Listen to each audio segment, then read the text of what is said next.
এনসিপিকে ফেভার করে বাংলাদেশে কেন্দ্র দখল হবে, আমি এটা বলবো যে বাংলাদেশে 100% ফেয়ার ভোট কোনোদিন হয়নি, কোনোদিন হবেও না। আগামী নির্বাচনটা আপনারা বললেন যে সুষ্ঠু হবে কিনা, তারপরও মানে কেমন হবে বলে আপনার মনে হয় যদি এই ধারাবাহিকতা চলতে থাকে বা এই সরকারের অধীনে হয়?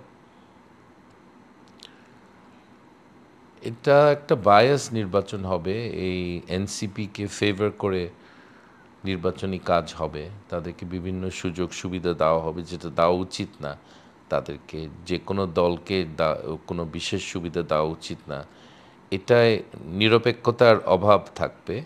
কিন্তু যদি ফেয়ার ইলেকশন দেয় আর যদি আমাদের সেনাবাহিনী একটা ভূমিকা রাখে, তারা এই কেন্দ্র দখলটাকে কম রাখতে পারবে। বাংলাদেশে কেন্দ্র দখল হবে, আমি এটা বলবো যে বাংলাদেশে 100% ফেয়ার ভোট কোনোদিন হয়নি, কোনোদিন হবেও না, কারণ বাংলাদেশে এই কেন্দ্র দখল সিস্টেমটা হয়ে গেছে।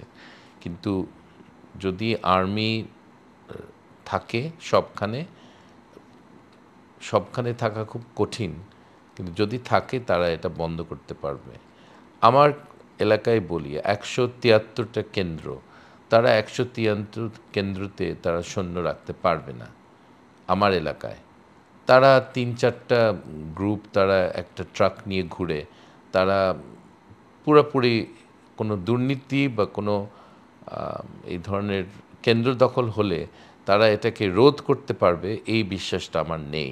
তারা চেষ্টা করলেও পারবে না, আর গতবার তো চেষ্টাও করেনি। এবার দেখা যাক তারা কি করে, কিন্তু তারা চাইলেও পারবে না। আমাদের আর্মিটা অত বড় না যে প্রত্যেক ভোট কেন্দ্রে সারা দেশে কতগুলি হলো, যদি আমার কেন্দ্রে 173 থাকে, বুঝতে পারছেন সারা দেশে কতগুলি আছে। এতগুলি ভোট কেন্দ্রে তাদের এটাকে ভোট সুষ্ঠুভাবে হচ্ছে এটা নিশ্চিত করা তাদের পক্ষে খুব কঠিন হবে। তাহলে এই নির্বাচন কি আসলেই প্রশ্নবিদ্ধ নির্বাচনই হবে? হ্যাঁ, হবে, কিন্তু কতটুক সেটা এখনো জানি না, আমরা দেখতে হবে।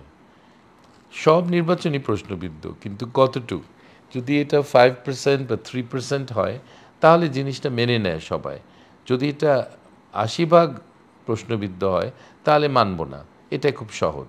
দেখতে হবে কতটুক, মানে প্রশ্নবিদ্ধ এলাকায় কতটুকু, মানে 3%, 4%, তাহলে ঠিক আছে, বাংলাদেশের পরিপ্রেক্ষিতে এটা ভালো নির্বাচন। সো সেইভাবে জিনিসটা দেখো।